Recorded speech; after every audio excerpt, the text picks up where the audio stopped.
Every gamer out there will most likely admit to having a rather embarrassingly large backlog of games they never played. I believe I in particular have what I would say, legendary backlog of games that would make most gamers wince. So, as a way to milk content for this channel, as a way to push myself to finally play many of them, I thought it'd be fun to document my first time experiences with these games. The first of these games is the original Ratchet and Clank. I picked this game since platformers are my video game comfort zone genre, and I've had a mild interest in playing after watching the Gaming Brits video dunking on the reboot. I want to apologize now if this review comes off as a little disjointed.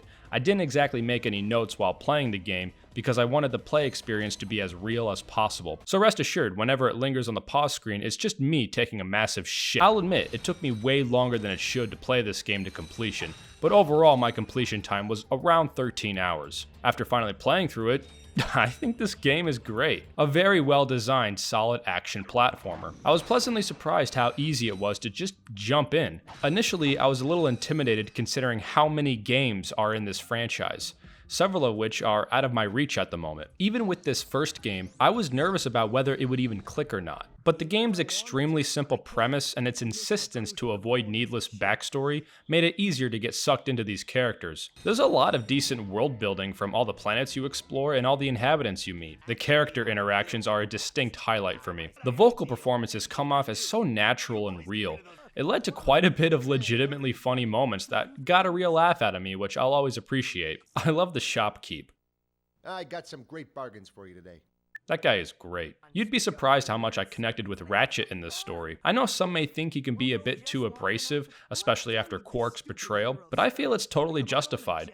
I mean, brother spent Lord knows how long trying to get one ship put together just to leave his ass planet, and then that very ship completely crashes, so you spend the rest of the game on other people's ships. This is Ratchet's first time really seeing the galaxy, meeting most inhabitants as total schemers, just to find the one So if you're fighting crime, or just fighting grime, superhero who may be able to deal with the major threat, only to find he's also a complete sellout who lets the bad guy get away just for this. Then, stay tuned for the galaxy's funniest superhero bloopers featuring Captain Quark. Really though, god damn it if Quark isn't the best character.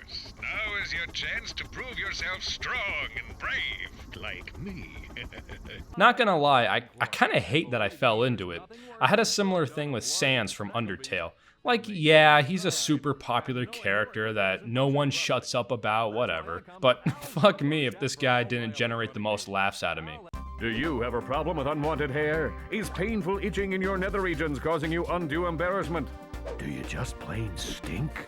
Then you need this. I tell ya, there was a magnanimous feeling when I got to Novalis, the first real level of the game, and knowing how grand the adventure was. Oh man, what is this music?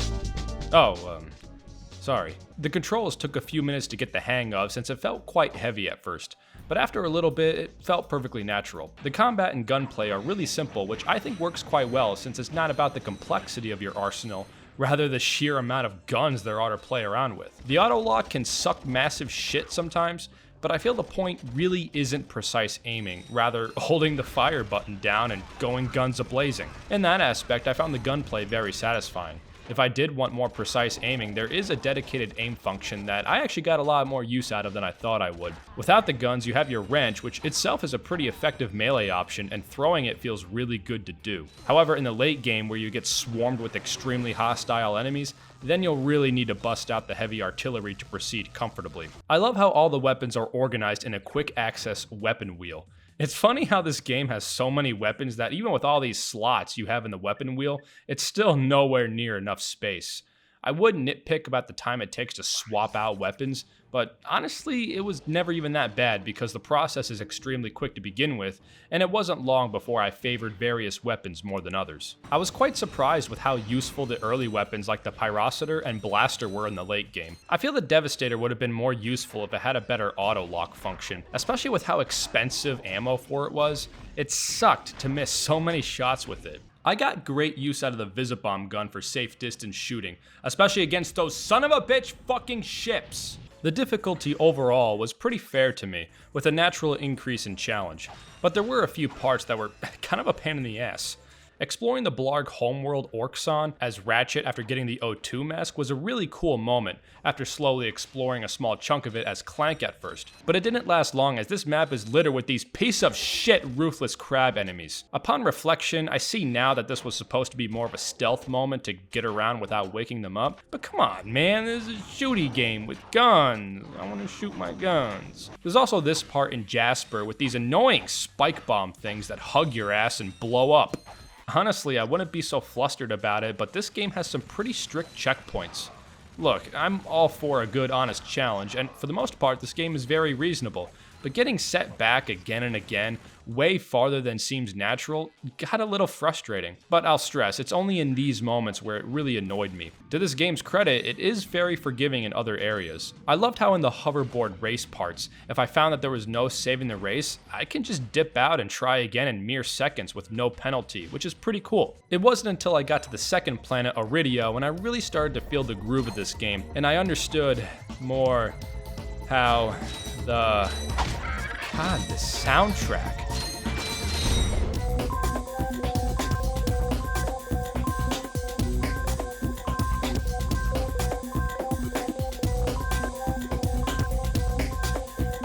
I apologize, it's just banger tunes. Kinda a small thing, but I love being able to pull up the map by clicking the right stick.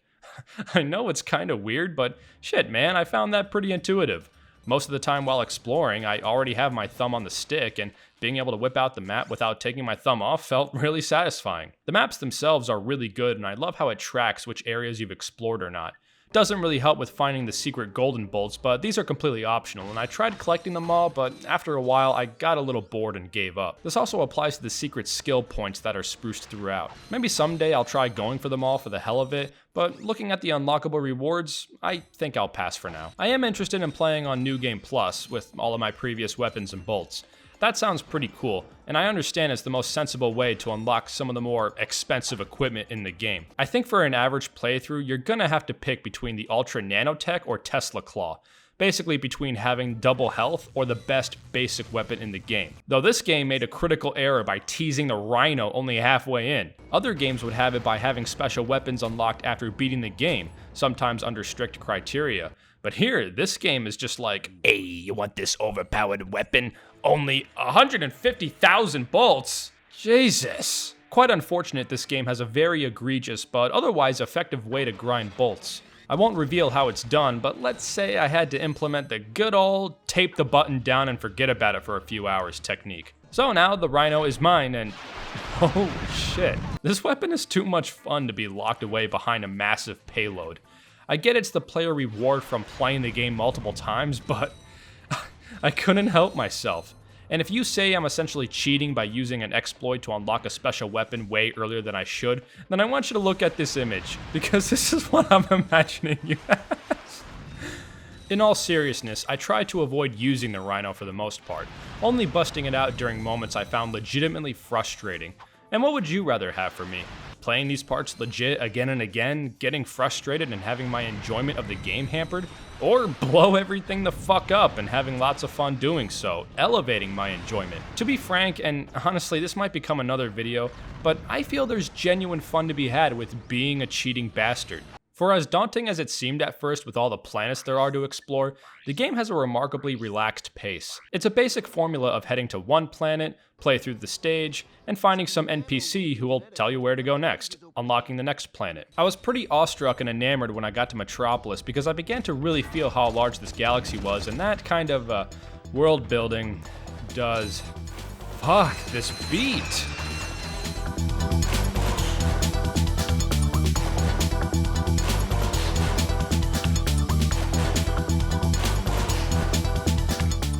Okay, last time, I promise. Honestly, my favorite thing about the level design here is how linear it is. Something that I feel y'all should know, but I'm a closeted promoter over linear game design. Don't get me wrong, I love me a good, long-ass, expansive open world, but my affinity for a more simple, focused and controlled structure made playing this game far more welcoming to me. Sure, all the planets are quite sizable, and sure, you can kind of see it as an open world, seeing as you can explore the planets at your leisure, but the paths themselves are quite linear. The game really isn't about exploring for secrets, at least to me. It's about soaking in this retro sci-fi atmosphere, blowing the fuck out of enemies and obstacles, solving the occasional puzzle, and jamming to this game's sick soundtrack!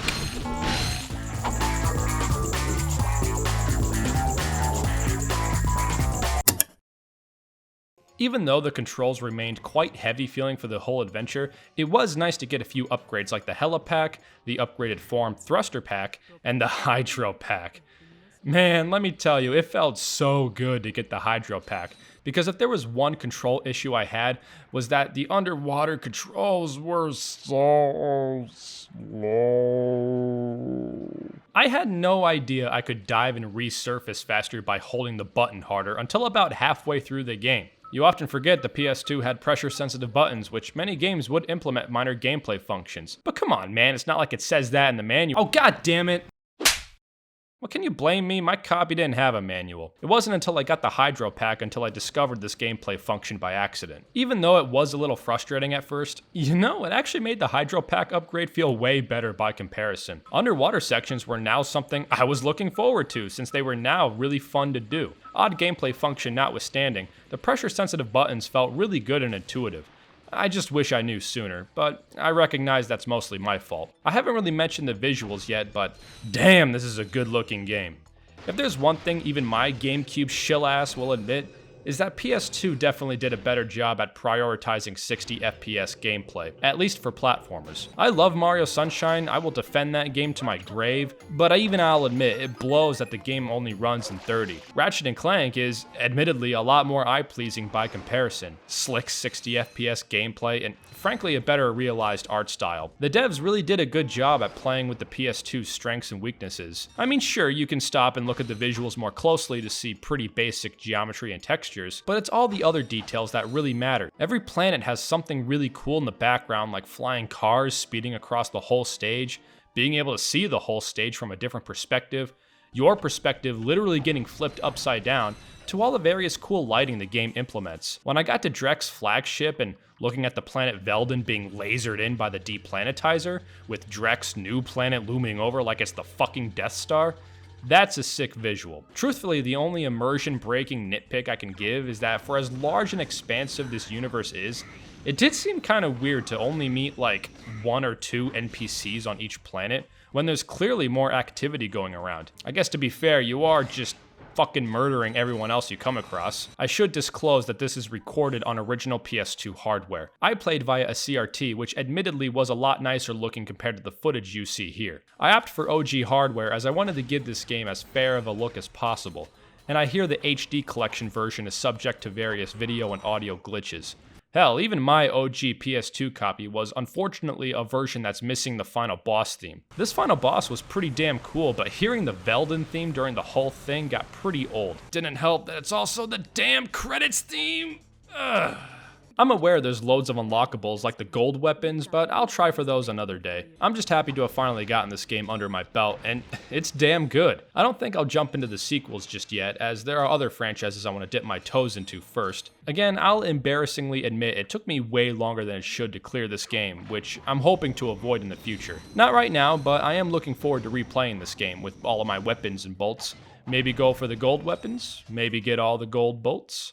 Maybe unlock all the skill points. I know it's probably too early to say I'm a fan of the franchise, but I am a fan of this game. Got a pretty good idea of what my next few videos will be, but you'll just have to wait and see. In between them, you may see these more conventional reviews of games I am now playing for the first time, old and new. I hope you all have a happy holiday. That should do it for me today. So all that's left for me to say is thank you for watching.